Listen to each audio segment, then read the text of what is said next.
ఎందుకు గౌరవ ముఖ్యమంత్రి మాట్లాడారనేది ఇప్పటికీ అర్థమైతలేదు. అసలు మేము ఒక మాట మాట్లాడింది లేదు. కేటీఆర్ గారు మాట్లాడుతూ ఉన్నారు.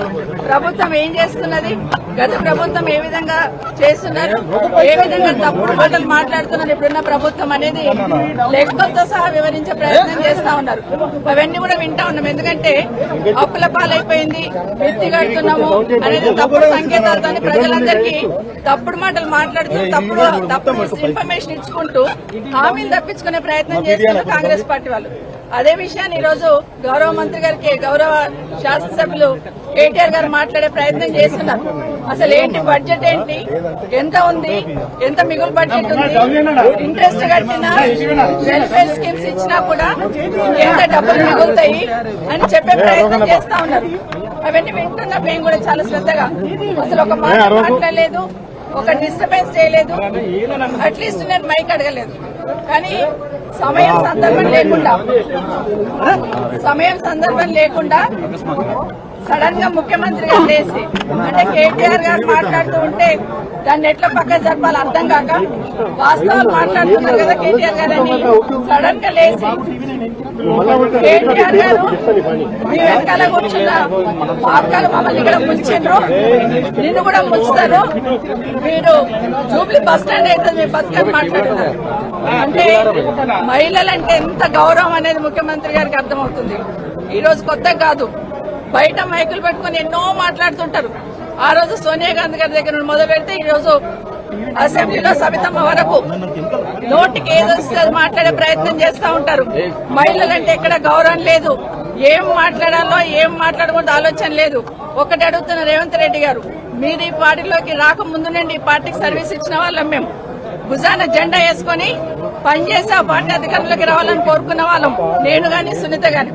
ఈ రోజు నా గురించి సునీత గురించి మాట్లాడుతూ పార్టీకి ఏదో మోసం చేశారని మాట్లాడారు. ఏం మోసం చేశాం? మిమ్మల్ని ఈ రోజు అవతల పార్టీలో ఉన్న మిమ్మల్ని ఈ పార్టీ కాంగ్రెస్ పార్టీలోకి రమ్మని చేయడం ఒకటే నేను చేసిన తప్పు అనిపిస్తుంది ఈ రోజు.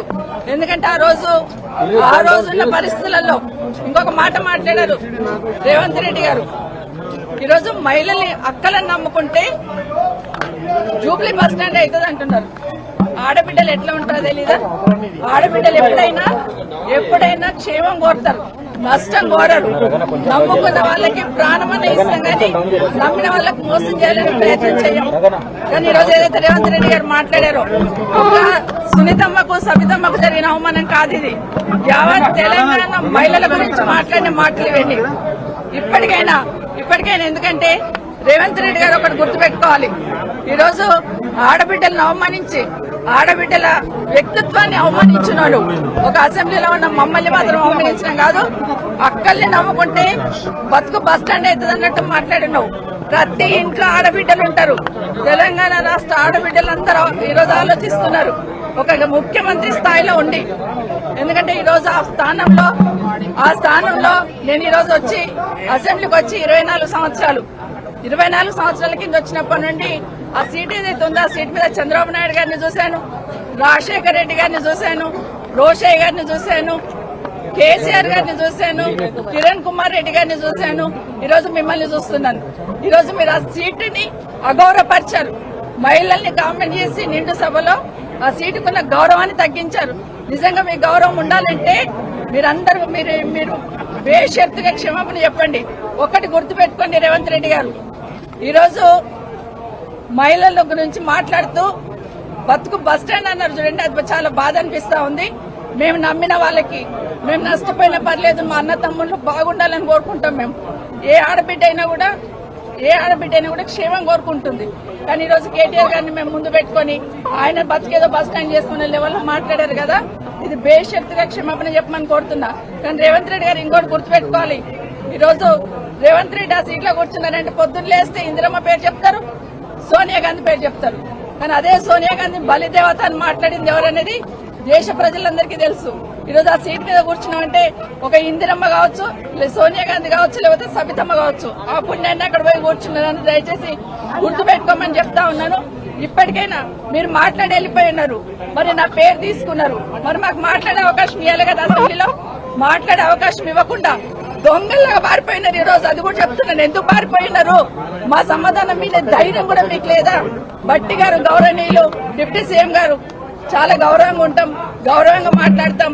వచ్చి మాట్లాడుతూ ఉంటే మాకు ఉపసమయంగా ఏదన్నా సంధాయిస్తారేమో అనుకున్నాం. కానీ వారు మాట్లాడుతూ కూడా మాట్లాడిన మాటలు నిజంగా బాధాకరం అనిపిస్తున్నాయి.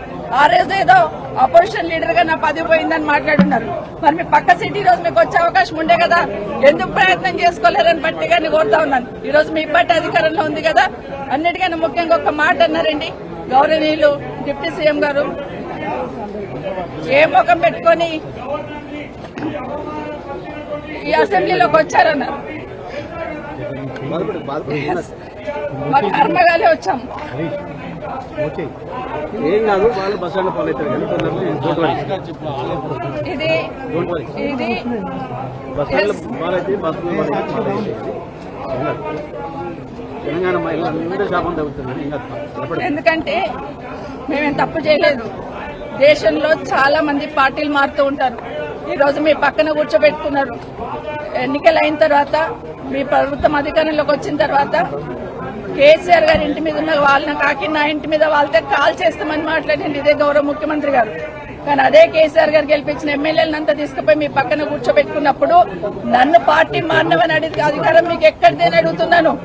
ఆ రోజు నేను పార్టీ మారినప్పుడు విత్ ఇన్ ద పార్టీలో ఏం జరిగింది, ఏ విధంగా మమ్మల్ని మెడబట్టి బయటకు గెంటేశారనేది మీకు తెలీదా అని అడుగుతున్నాను.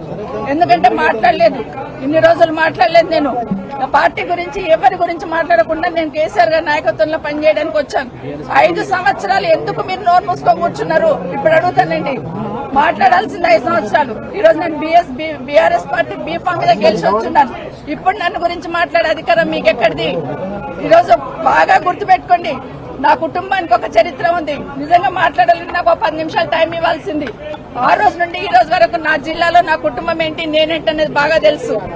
ఎన్టీ రామారావు గారు ముఖ్యమంత్రిగా పక్కకు దించేసినప్పుడు అదే చంద్రబాబు నాయుడు గారు కాదని ముఖ్యమంత్రి గారు అంటున్నారు. ఆ రోజు ఇందిరారెడ్డి గారు హోంమంత్రికి రాజీనామా ఇచ్చి, అదే వీళ్ళ బాస్ ఆ రోజు ఉన్నప్పుడు కూడా ఇందిరారెడ్డి చనిపోయినప్పుడు నన్ను పార్టీలోకి రమ్మంటే నేను రానని ఇందిరారెడ్డి గారు పట్టిన జెండా నేను పట్టుకున్నాను.